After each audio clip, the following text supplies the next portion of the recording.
उत्तर प्रदेश के बहराइच जिले में मझारा तौकली का वो इलाका जहां पर JK-24 पहुंचा है और वो दिखाने का प्रयास करता है कि किस तरीके से यहां पर खूंखार आतंकी जो नरभक्षी भेड़िया है उसका आतंक है और उस नरभक्षी भेड़िए से बचने के लिए यहाँ के इलाकाई लोग क्या प्रयास करें ये देख सकते हैं।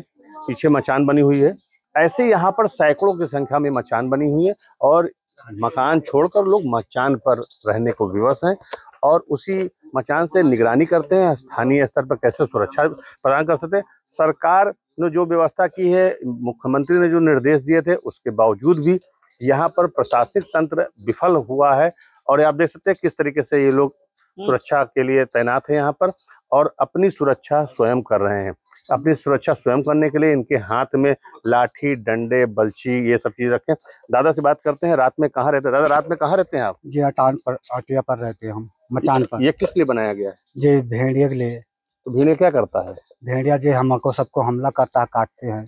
तो क्या मार के बहुत लोग खा गया है? जी हाँ जी, 9-10 आदमी खा गए हैं और 20-25 आदमी घायल हो गए। अब क्या बताना चाहेंगे? यहाँ के बच्चे सुना है स्कूल जाना बंद कर दिए हैं, क्या कहेंगे? हाँ जी, बच्चे से जाने को स्कूल को बंद कर दिया, भेड़िया के लिए बंद कर दिया। ये दूसरे भी व्यक्ति हमारे साथ मौजूद है, इनके हाथ में ये देखिए इन्होंने नुकीला पर लगा रखा है, इससे जानवर को इससे भगाते हैं, लाठी डंडा लेकर के ही गांव जाते हैं। क्या बताएंगे आप सामने कि क्या है यहाँ पर स्थितियाँ? जी, यहाँ पे भेड़िए का दहशत ज्यादा है जी। वो कम से कम 8-10 लोगों को खा गया सर और कम से कम 20-25 लोग घायल हैं सर। यहाँ पे कोई सुनवाई नहीं हो रही सर जी।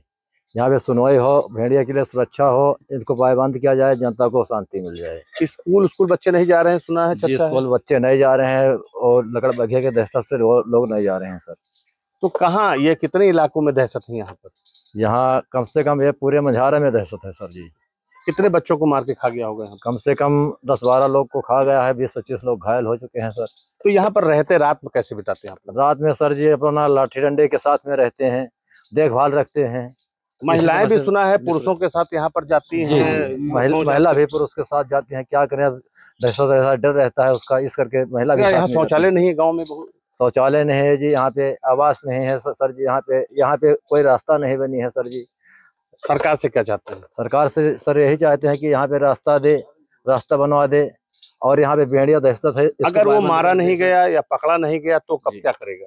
तो सर जी वो हमला करते रहेगा, ये नहीं पता है कितने लोगों को खा जाए सर। तो बहराइच का ये जो मझारा तौकली है वो उसके टारगेट पे है क्या? जी, उसके टारगेट पे है सर यही गाँव? जी, बभननपुरा पूरी तरीके से टारगेट पे है। बहराइच का ये मझारा तौकली गांव है जहां पर दहशत का पर्याय बना आतंकी भेड़िया अभी भी आजाद घूम रहा है। आज प्रयागराज में हड़िया तहसील में व्यापक भ्रष्टाचार को लेकर अधिकारियों द्वारा जो व्यापक भ्रष्टाचार किया जा रहा है उसको लेकर बार एसोसिएशन तहसील हड़िया पूरी तरह तालाबंदी कर दी है। न्यायालय में पूरी तरह हम दिखा सकते हैं कि ताला बंद है। आज हड़िया तहसील में कोई भी काम नहीं हो रहा है। किसी प्रकार का आरोप है कि न्यायालय में पैसा लेकर इस तरह से मुकदमे वाद में तरह तरह के फैसले दिए जा रहे हैं, जिसको लेकर अधिवक्ता में काफी नाराजगी है। उसको लेकर अधिवक्ता आज तहसील में तालाबंदी हड़ताल किए हैं। हम बातचीत करेंगे, बार एसोसिएशन के अध्यक्ष हैं। क्या मामला है? हमारे जो बार के वरिष्ठ अधिवक्ता रत्नेश मिश्रा जी, कल कोई वकील साहब के पिताजी का देहांत हो गया था, तो उसमें लिख के आ गया था बार की तरफ से। तो माननीय उपजिलाधिकारी महोदय बहुत नाराज हो गए। वो सिर्फ मुकदमा देखते हैं और प्रशासनिक कार्यों में कोई रुचि नहीं लेते। कई बार हम लोगों ने तहसील की अव्यवस्थाओं के बारे में उनको लिखित सूचित किया और अनुरोध भी किया कि साहब आप जो है पानी पर होता है उसको पानी सूख जाएगा। उन्होंने आश्वासन भी दिया था, लेकिन उसकी कोई कार्रवाई नहीं की गई। तहसील बहुत, ये पेशाब घर है, ये एकदम गेट के बगल में ही है, जो बहुत बदबू पैदा कर रहा है। उसके बारे में भी कहा, पानी के लिए भी कहा, कई प्रकार की समस्याओं के लिए कहा। इसके पहले पत्रकार महोदय आपने यहाँ मुझसे इंटरव्यू लिया था तो उसमें आपने भी कहा था कि कोई अधिकारी यहाँ नहीं रहते, सब चले जाते हैं शहर में और यहाँ पूरी तहसील खाली अधिकारी विहीन रहती है, कोई कार्य नहीं हो पाता है। तो हमारा ये कहना है कि कल जो विवाद हुआ उसके पहले भी काफ़ी अधिवक्ताओं को झेलना पड़ रहा था और उनके कार्यों के प्रति बिना पैसा लिए कोई कार्य नहीं होता था और हमारे तहसीलदार महोदय, एसडीएम साहब ये कोई कार्रवाई नहीं कर रहे हैं, कोई काम नहीं कर रहे हैं। हम लोग बहुत परेशान हैं, हम लोग बहुत आक्रोशित हैं। इसी को लेकर हम लोग आज जो है, कल हम एसडीएम साहब से बात भी हुई थी हमारे मंत्री महोदय के द्वारा, तो उन्होंने 11 बजे मुझे हम लोगों को बुलाया था, लेकिन एसडीएम साहब आए जब भी तो न बुलाए न तो कुछ कहे। हम लोग धरने पर बैठे थे, हम लोग बारी बारी से अपनी बात कह रहे थे, वो सुन भी रहे थे, लेकिन उनको पता नहीं कहाँ से दुर्व्यवस्था या ये उनके अहम की तुष्टिकरण के लिए उनके दिमाग में ये बात नहीं आई और वो झटके से चले गए। तो हम अधिवक्तागण बहुत आक्रोशित हैं उनके। यहाँ पर हम दिखाना चाहेंगे कि यहाँ पर पूरी तरह से स्वास्थ्य स्टाफ बैठा हुआ है और यहाँ पर स्वास्थ्य टीम के साथ यहीं पर देखिए कुछ परिजन हैं। ये बच्चा है, क्या नाम है आपका? कहाँ से आए हो? क्या समस्या है यहाँ? क्या करने आए हो? कुछ है जानकारी?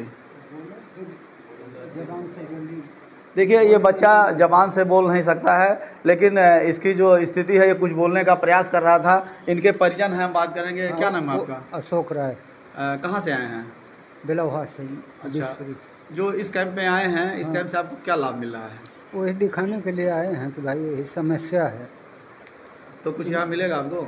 और सर्टिफिकेट आप उनको मर्जी बना करके देंगे तो देंगे, नहीं तो क्या करेंगे। चलिए, इनको भी अभी थोड़ी कम जानकारी है क्योंकि गांव के ग्रामीण हैं और सरकार की जो योजनाएं होती हैं उनके बारे में कम जानकारी होती है। यहाँ पर माता जी, क्या नाम है आपका? अनीता। कहाँ के रहने वाली हैं? छोटकी पेदारी बुजुर्ग। कहाँ पे आई हैं? बांसी में। दिक्कत बा? हाँ दिक्कत ही बा। वो करे दैता लुल्ला वो नहीं कराला, इतनी बोलो नहीं पास साहब। अभी इन्होंने बताया कि एक बच्चा है इनके पास, वो देख नहीं पाता है और दूसरा बच्चा जो है वह बोल नहीं पाता है। और वहीं हम बात करेंगे, यहाँ पर ज़िले के वरिष्ठ चिकित्सक हैं डॉक्टर विमल द्विवेदी जी, हम बात करेंगे कि यहाँ की क्या व्यवस्था है। यहाँ पर विभिन्न विभागों के चिकित्सक बंधु यहाँ पे उपस्थित हैं और जो बच्चों का असेसमेंट करके उनको सर्टिफिकेट वितरित कर रहे हैं। और इसमें ईएनटी विभाग से डॉक्टर संजय शर्मा जी हैं, मानसिक रोग विभाग से डॉक्टर पीयूष शुक्ला जी हैं, ऑप्टोमेट्री के लोग हैं, आई का चेकअप करके जो लोग बनाते हैं सर्टिफिकेट वो लोग भी उपस्थित हैं, खुर्शीद आलम जी फिजियोथेरेपिस्ट हैं, और बाकी हमारी जो शिक्षा विभाग की पूरी टीम है, आरपी मिश्रा जी यहाँ पे उपस्थित हैं।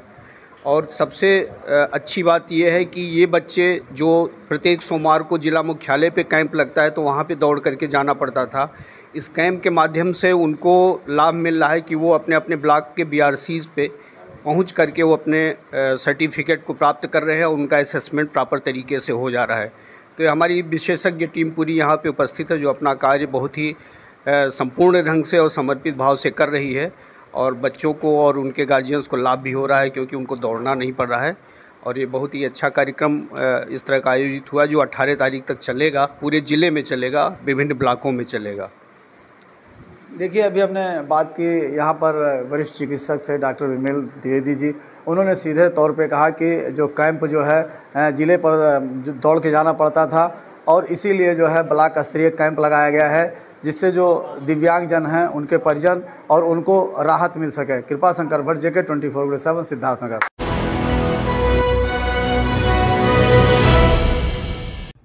त्योहारों का मौसम आते ही खाद्य सामग्री और मिठाइयों की खपत अचानक बढ़ जाती है। ऐसे में बाजारों में मिलावटी सामान भी बिकने लगते हैं। तो रसद एवं खाद्य विभाग के जो है क्या कार्रवाई करती है, कैसे कार्य करती है, इस संबंध में हमारे साथ DO अजीत मिश्रा जी, इनसे बात करते हैं कि त्योहार का जो मौसम आ रहा है ऐसे में क्या इनका जो है प्रक्रिया है, कैसे चेकिंग करते हैं, क्या कार्य करते हैं। हमारा विभाग खाद्य एवं औषधि प्रशासन है और हम लोग अभी लगातार ये पूरे सिर्फ त्योहारी सीजन नहीं, अन्य सीजन में भी लगातार नमूना संग्रह किया जा रहा है, जांच कराई जा रही है, फेल आने पे मुकदमा किया जा रहा है व्यापारियों पे, और साथ में व्यापारियों को एजुकेट भी किया जा रहा है। आईसी के द्वारा उनको बताया जा रहा है कि कौन सा सामान बेचें, कौन सा सामान न बेचें, क्या प्रिकॉशन रखें, बिल पे कैसे सामान रखें लें। उपभोक्ताओं को भी बताया जा रहा है कि कौन सा सामान खरीदें, कौन सा सामान नहीं खरीदें। ये आईसी के माध्यम से भी इसको कवर किया जा रहा है और नमूना संग्रह करके भी कवर किया जा रहा है। हम लोग लगातार नमूना भर रहे हैं और इस आने वाले त्योहारी सीजन में भी बाजार पे और बिकने वाले सामान पे कड़ी नजर रहेगी और आवश्यकता अनुसार नमूना भी संग्रह किया जाता रहेगा। अपने टारगेट को भी अचीव करना है और प्लस लोगों को शुद्ध सामान मिले, इसको भी सुनिश्चित करना है। खासकर इस त्योहारी सीजन में नवरात्र के समय हमारा ध्यान कुट्टू एवं अन्य फलाहार के आइटम पे विशेष नजर रहेगी। उपभोक्ताओं को ये भी बताया जा रहा है कि हर पैकेट पे बेस्ट बिफोर जरूर देखें, किसने बनाया है, मैन्युफैक्चरिंग डेट देखें, रंगीन मिठाइयों पे से परहेज करें। दुकानदारों को भी बताया जा रहा है कि रंग की मात्रा 100 ppm निर्धारित है, उससे अधिक न होने पाए। और उपभोक्ताओं के साथ साथ व्यापारियों को भी बताया जा रहा है कि वो भी जहाँ से सामान खरीदते हैं उसमें क्या क्या प्रिकॉशन लें, जैसे बेस्ट बिफोर देखें, बिल पे सामान खरीदें और कहाँ से सामान आया है ये एस्टेब्लिश करने का एकमात्र साधन बिल ही है। साथ ही चांदी के वर्क का मिठाई वो समझ बूझ के खरीदें। ऐसे दुकानों से ही सामान खरीदें जहाँ जिसके पास FSSAI लाइसेंस हो, जो लाइसेंसी हो विभाग का, उसी दुकान से खरीदें। और ऐसे गैर लाइसेंसी दुकानों के संबंध में हमें भी जानकारी दें ताकि हम उनका लाइसेंस करा सकें और न करने पे उनको उचित दंड दिलाया जा सके। जैसा कि अभी बात किया तो इन्होंने बताया कि जो उपभोक्ता है उनको जागरूक होने की जरूरत है। FSSAI के जो लाइसेंस है उनसे सामान खरीदें, चांदी वर्क लगा सामान न खरीदें, कलरफुल सामान न खरीदें। मैं गोंडा से Saurabh Srivastava, JK 24x7 news के लिए।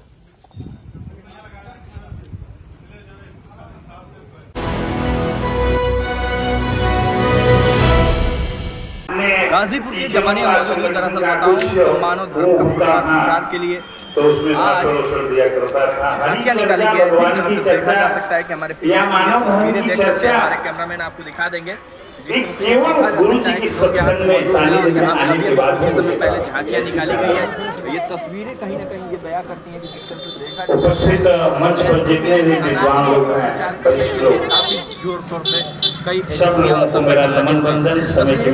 देखा जाए तो यहाँ पे क्या पुरुष क्या महिलाएं एक दूसरे का महाराज जी का स्वागत करने में लगे हुए थे, जिससे कि देखने का अनोखा सामने वैसे देखा जाए तो जिस तरह से बात करते हैं तो करीब क्षेत्र में हर एक दिन किसी न किसी संगठन के जरिए प्रचार प्रसार का दौर जारी रखा जा रहा है।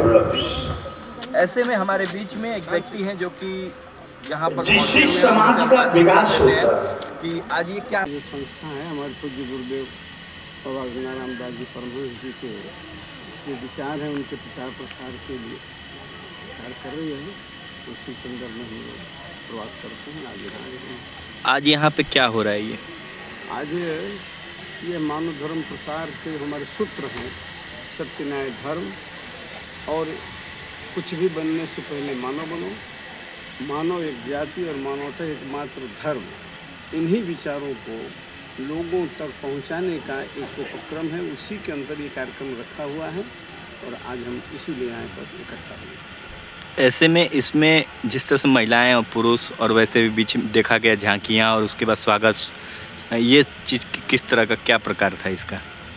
ये तो लोगों को बीच में इसका संदेशा जाए, लोगों को कुछ पता लगे कि कुछ कार्यक्रम है और सब उसके साथ जुड़ने का इनको लगे, लोगों को आकर्षण लगे, फिर आकर बैठेंगे सुनेंगे, तो उसका एक उपक्रम रहा।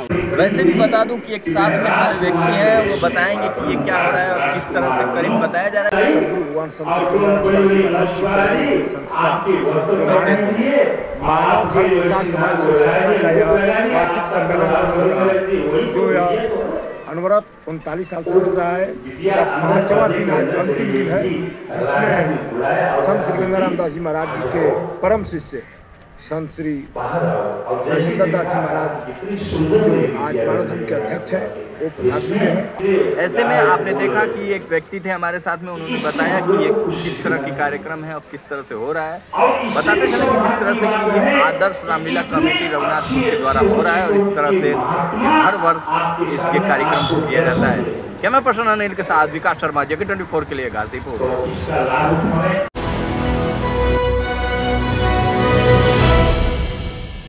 इटावा के दांदरपुर गांव में चोटी कांड मामले में पुलिस ने एक बड़ी सफलता प्राप्त की है। जो दांदरपुर गांव में कथावाचक के साथ चोटी काटने जैसी जो घटना हुई थी, जो कि जून के माह 2025 में हुई थी, उस वक्त पुलिस ने उपद्रवियों को भी गिरफ्तार किया था, जिसमें कई जो गाड़ियां थी उनको सील कर दिया गया था और कई लोगों पर कार्रवाई भी हुई थी। तमाम जो राजनीतिक चर्चाएं थी वो भी काफ़ी तेज थी। कहीं ना कहीं देखा गया था कि एक जो गगन यादव जो कि मेरठ निवासी थे, उन्होंने एक वीडियो के जरिए लोगों को वहां पर जोड़ने के लिए आह्वान किया था, वहां पहुंचने के लिए आह्वान किया था, जिसको लेकर तमाम तरह की जो पुलिस द्वारा कार्रवाइयां हुई। उस समय कहीं ना कहीं देखा गया था कि वहां पर जो दंगा हुआ था, कई गाड़ियां पुलिस की तोड़ी गई थी और लाठीचार्ज भी हुआ था। गोली जैसी जो सूचनाएं थी वो भी पुलिस को मिली थी, तो पुलिस ने उस वक्त भी कार्रवाई की थी। कहीं ना कहीं 5 माह जो है वो घटना के बाद गुजर चुके हैं। अब पुलिस ने एक बार फिर से सफलता प्राप्त की है। जिन्होंने वहां जुड़ने के लिए जो आह्वान किया था, जो गगन यादव थे जो कि मेरठ निवासी हैं, और पुलिस ने आज मेरठ से गिरफ्तार किया, जिनको इटावा यहाँ पर लाया गया है। और उसके बाद आज पुलिस अवरक्षा में जेल भेज दिया गया। वहीं विगत दिनांक 26 जून 2025 को थाना बकेवर के ग्राम दादरपुर में हुई हिंसात्मक घटना के फलस्वरूप तत्काल ही पुलिस कार्रवाई करते हुए 19 उपद्रवियों को गिरफ्तार करके जेल भेजा जा चुका है। साथ ही मौके से 13 वाहन पुलिस कब्जे में लेकर अग्रिम कार्रवाई की गई थी। इस प्रकरण में आज मुख्य साजिशकर्ता गगन यादव उर्फ शुभम यादव पुत्र ओंकार सिंह निवासी गंगानगर मवाना रोड मेरठ को मेरठ से गिरफ्तार किया गया है। इस प्रकरण में जांच के क्रम में अभियुक्त को न्यायिक अभिरक्षा में जेल भेज दिया गया है। प्रकरण में जांच के क्रम में अग्रिम विधि कार्रवाई शुरू की जा रही है। ASP ग्रामीण जो है श्रीश चंद्र, उनका कहना है कि जून के माह 2025 में बकेवर थाना क्षेत्र अंतर्गत दांदरपुर गांव में कथावाचकों के साथ अमानवीय जो घटना थी, चोटी जो काटी गई थी, उसको लेके तमाम राजनीति भी हुई और कहीं ना कहीं देखा गया तो पुलिस ने कार्रवाई की और आज एक बार फिर से पुलिस को बड़ी सफलता हाथ लगी है। जिन्होंने वहां पर जुड़ने के लिए लोगों से आह्वान किया था, भारी संख्या में लोग सड़कों पर उतरे थे और उस गाँव की तरफ पहुंचे थे। उस वक्त वहाँ पर दंगा जो था वो भड़का था और तमाम जो पुलिस की गाड़ियां थी वो भी तोड़ी गई थी। तो जो मुख्य कहे तो जो गगन यादव थे, जिन्होंने आह्वान किया था वहां जुड़ने के लिए, उनको पुलिस ने उनके ही शहर मेरठ से आज गिरफ्तार कर लिया और गिरफ्तार करने के बाद इटावा लाया गया और आज उनको जेल भेज दिया गया है। इटावा से JK न्यूज़ के लिए विष्णु राठौर। आज हम यूपी स्पेशल में एक भ्रष्टाचार के मामले को लेकर हम आपको उस मामले से रूबरू करवाएंगे, जहां ठेकेदार की खाऊ कमाऊ की नीति के चलते एक गांव में जो नाला बनाया जा रहा है वो उसमें पीला ईंट और डस्ट और जो है काली नदी की बालू का उपयोग किया जा रहा है। और इतना ही नहीं, इसमें सीमेंट की अगर जो बात करें तो सीमेंट जो है ना नाम मात्र के लिए डाला गया, ऐसा ग्रामीणों का आरोप है। लेकिन हम आपको इससे पहले रूबरू करवा दें कि भले ही उत्तर प्रदेश सरकार भ्रष्टाचार को मिटाने की लाख कोशिश करती हुई नजर आ रही हो, लेकिन यहां पर खाऊ कमाऊ नीति के चलते भ्रष्टाचार को बढ़ावा मिल रहा है। ये जो भ्रष्टाचार मुक्त शासन करने का और दावा करने का, ये बिल्कुल फेल होता हुआ नजर आ रहा है। हम बात करते हैं ग्रामीणों से। भैया, क्या नाम है आपका? सुनील यादव। सुनील जी, किस गाँव के रहने वाले हैं? किन्ना कला। ग्राम पंचायत कौन सी है? किन्ना कला। ये ग्राम पंचायत ये है। अच्छा, अगर बात करें तो आपके यहाँ एक गांव से लेकर काली नदी के लिए एक माइनर वो नाला बन रहा है, इसमें किस किस सामग्री का प्रयोग किया जा रहा है? इसमें डस्ट चल रही है, नदी की बालू चल रही है, हाँ। और सीमेंट मरना मात्र डाल रहे हैं। अच्छा, अगर जो बात करें तो ये जो निर्माण कार्य में जो नीचे समतल बिछाया गया है यानी फाउंडेशन जो बनाया गया है उसमें कितना क्या कैसा रेशियो पड़ा था? उसमें कुछ नहीं पड़ा है। वो मैंने गिट्टा लाया थी एक ट्राली, बिछाया था ऊपर ने वो जीरो गिट्टी डाल दी बस। अच्छा, उसमें सीमेंट कितना पड़ा था? आधी ट्राली में 2 बोरी। आधी ट्राली में केवल 2 बोरी? 2 बोरी। अच्छा, तो ये उसी को डाला गया? हाँ, वही। तो क्या आपने इसका विरोध नहीं किया? विरोध किया था। वो तो ये बोलेगा ना क्या कर क्या लोगे मेरा है, तो वो कहना सरकार हमारी है, अधिकारी सब हमारे हैं, हमारे ऊपर FIR करो, कर दो जाके। ये कहा था? हाँ। अच्छा भैया, आप भी यही इसी गांव के रहने वाले हैं? जी। अच्छा, किस तरह की जो ये नाला बन रहा है क्या इसमें किस ईंट का प्रयोग किया जा रहा है? पीला ईंट का। बिल्कुल पीला ईंट का, जैसे अब बल लगनी चाहिए पीला ईंट का प्रयोग किया जाए। अच्छा, तो यहाँ ये कौन यहाँ पे ये किस निधि से बन रहा है?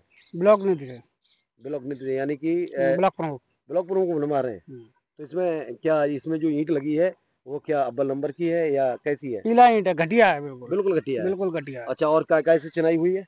और डस्ट है और नदी वाली अपनी बालू है। अच्छा, उसी से कर रहे हैं? उसी से अच्छा, कर रहे हैं। इस मामले में शिकायत की गई है क्या? शिकायत की गई थी, ठेकेदार से कहा गया था जी। तो उसने ये बोला सारा कुछ हमारा है, SDM हमारा है और JE से हमारा है, कुछ नहीं हो सकता, आप कुछ भी कर लो। कुछ भी कर लो मतलब इसी तरह से बनाएंगे? हाँ, इसी तरह से बनाएंगे। तो देखा आपने कि किस तरह से जो ना यहाँ ग्रामीणों ने बताया कि भ्रष्टाचार जो ना इतना तेज फैला है और वो यहाँ तक उन लोगों को धमकी भी दी जा रही है कि आप कुछ भी कर लीजिए, इसी तरह से कार्य किया जाएगा। कैमरामैन विमल के साथ अनिल शाकी, JK24/7 न्यूज, मैनपुरी। उत्तर प्रदेश के लखनऊ कमिश्नरेट के उत्तरी जोन के महिगवा थाना क्षेत्र के बड़ा फेमपुर गांव में कुछ दबंगों द्वारा एक व्यक्ति को बुरी तरह मारा पीटा गया था। सूत्रों की माने तो डीजे बजाने को लेकर हुई मारपीट में धारदार हथियार से व लाठी डंडों से युवक के ऊपर हमला किया गया, जिसमें युवक बुरी तरह घायल हो गया।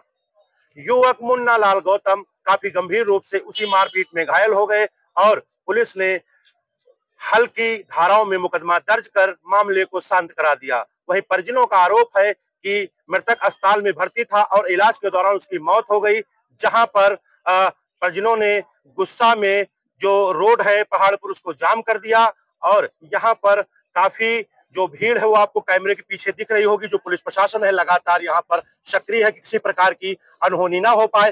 हालांकि पुलिस प्रशासन यहाँ पर लगातार कोशिश कर रहा है कि इस मामले को कैसे शांत कराया जाए, क्योंकि दोपहर से लेकर लगभग 4 घंटे हो गए हैं जहां पर 4 थाना फोर्स महिगवा, शायरपुर, BKT, टौंजा जो पुलिस फोर्स है यहाँ पर तैनात है और PSC बल भी तैनात है। हालांकि जो BKT के ACP हैं ज्ञानेंद्र सिंह वह लगातार कोशिश कर रहे हैं कि परिजनों को कैसे शांत कराया जाए, कैसे उनको जो है मनाया जाए, लेकिन जो क्षेत्रीय किसान यूनियन के नेता है वो भी यहाँ पर जो है समझाने बुझाने का काम कर रहे हैं, लेकिन परिजन जो है वह मानने को तैयार नहीं है। कहीं न कहीं पुलिस की जो लापरवाही सामने आई है उसको देखते हुए यहाँ के जो क्षेत्रीय ग्रामीण हैं उनको रोड जाम हो जाने के कारण काफी समस्या हो रही है, वह निकल नहीं पा रहे हैं। कहीं किसी को जाना है तो वह जा नहीं पा रहे हैं। लगातार यहाँ पर जो समस्याएं हैं वह देखने को मिल रही हैं। हालांकि जो घटनाक्रम है वह घटना पर जो ग्रामीण नाराज हैं वह कहीं न कहीं आक्रोशित हैं और लगातार यहाँ पर प्रदर्शन कर रहे हैं। दादा क्या नाम है? छोटे लाल। ये घटना हुई है, क्या कहना है इसमें? कहना ये है कि इनका भर्ता दिया जाए और क्या है मतलब है सुलह हो जाए और यही चाहते हैं हम लोग। अच्छा। हम यही चाहते हैं क्या घटना में इनका पकड़ा जाए। आपका नाम क्या है? मेरा नाम जगदीश है। अच्छा। मैं पुराना प्रधान ग्राम दरियापुर का रहने वाला हूँ। क्या क्या क्या हुआ था इसमें कुछ 1 हफ्ता के लगभग में ये आदमी जो है कहीं पेशाब सुनते हैं करने गया था, वहीं पे ये गाड़ी लगा के बैठे होंगे, घर लगा के जैसे क्या करने की नियत से वो पेशाब करने गया। गांव के ही लोग मारे थे कि बाहरी लोग? बाहरी लोग थे, कहीं इधर गांव क्या पड़ता है संसारपुर के अगल बगल कोई गांव है। अच्छा, तो काफी घायल हो गए थे क्या? काफी चोटें उसके आई थी, वो अस्पताल गया, अस्पताल में उसकी मृत्यु हो गई आज। तो यहाँ पर जो लोग मौजूद हैं उनका यही कहना है कि जो घायल व्यक्ति है वो अस्पताल गया था, अस्पताल में इलाज के दौरान उसकी मौत हो गई। मैं लखनऊ से Piyush Dwivedi, JK24/7 news channel.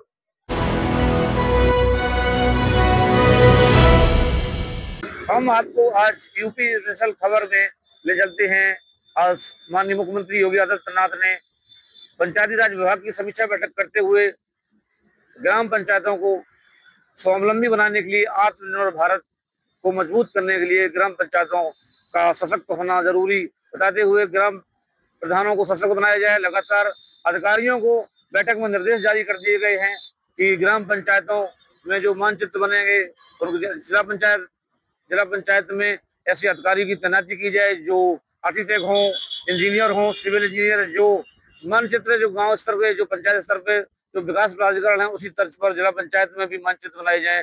भवन निर्माण जो हों उनकी स्वीकृतियां हों, जिससे एक पारदर्शिता है, एक तकनीकी सहायक, जिससे समस्याएं खत्म होते हुए एक वाद विवाद का जो गांव स्तर पर है उसका एक निस्तारण हो। इससे मुख्यमंत्री ने अधिकारियों को सीधे निर्देश कर दिए, बता दिया गया है कि गांव स्तर पर जो आधार कार्ड, जो ग्राम पंचायत सचिवालय है वहाँ आधार कार्ड की व्यवस्था की जाए, वहीं बनाए जाएं, जिससे और जो ग्राम प्रधान, जो ग्राम पंचायत का राजस्व बढ़े, जिससे बढ़ोतरी हो, नए आयाम स्थापित हो।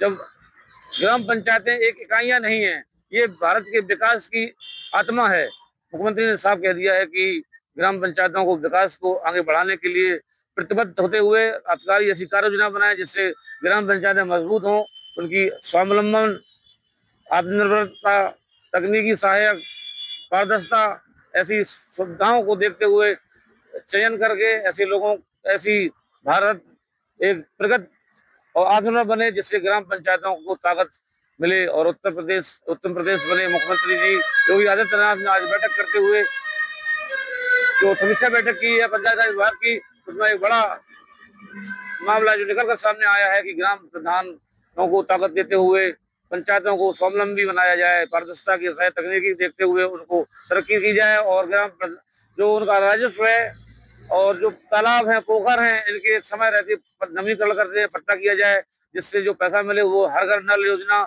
और ऐसी योजनाओं में पैसा खर्च किया जाए। उसका जो पैसा मिले ग्राम पंचायतों को, उस पैसे से ग्राम के जो विकास हो, जिससे कि लोगों को सुविधाएं मिले, ग्रामीण स्वच्छ और स्वच्छ भारत और स्वच्छता के साथ रहें। ज्यादातर जो राजस्व का वसूली हो, जो उनके तकनीकी आयाम स्थापित किए जाए गांव स्तर पर, पंचायत में सहायक तकनीकी और ऐसे अधिकारी बैठाए जाएं, जिससे योजना बनाई जाए। मुख्यमंत्री ने स्पष्ट निर्देश कर दिए हैं पंचायत राज विभाग को कि ग्राम जो हैं पंचायत सचिवालय, जो ग्राम पंचायतें हैं वो आत्मनिर्भर बने, और जब ग्राम जो पंचायतें हैं वो निर्भर बनेगी तो एक भारत आत्मनिर्भर बनेगा।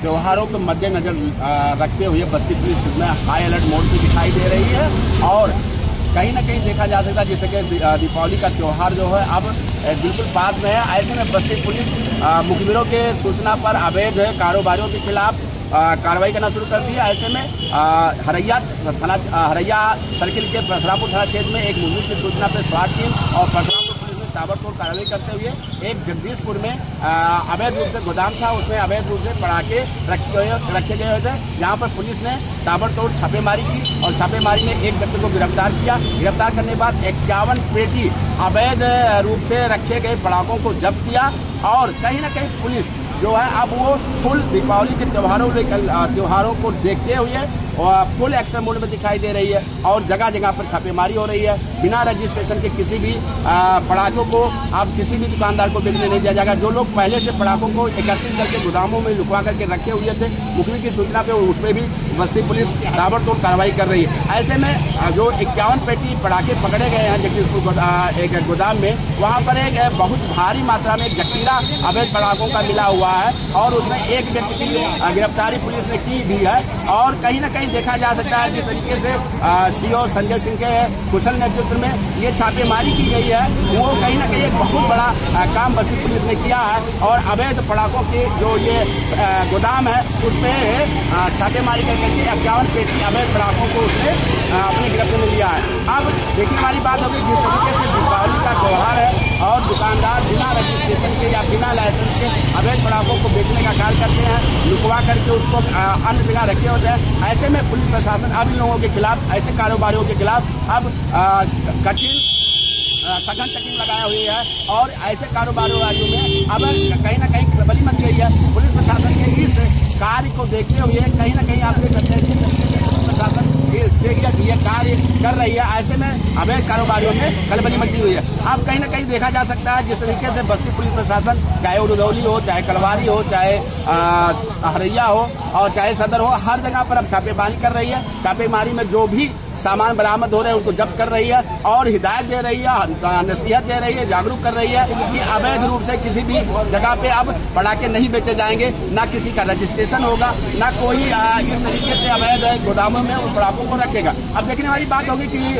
आने वाले समय में बस्ती पुलिस प्रशासन कितना एक्शन मोड पे रहती है और कितना कार्य करती है, ये तो आने वाला समय बताएगा। लेकिन कहीं न कहीं जिस तरीके से दीपावली में मिलावटखोरी आया, अवैध पटाखे जो कारोबारियों हैं, जो चांदी अपने आप को सामान बेच करके चांदी का बात करके कमा रहे थे, ऐसे में पुलिस प्रशासन ने अब फुल एक्शन मोड पर दिख रही है और इन अवैध लोगों के खिलाफ, कारोबारियों के खिलाफ आप गहनता से जांच कर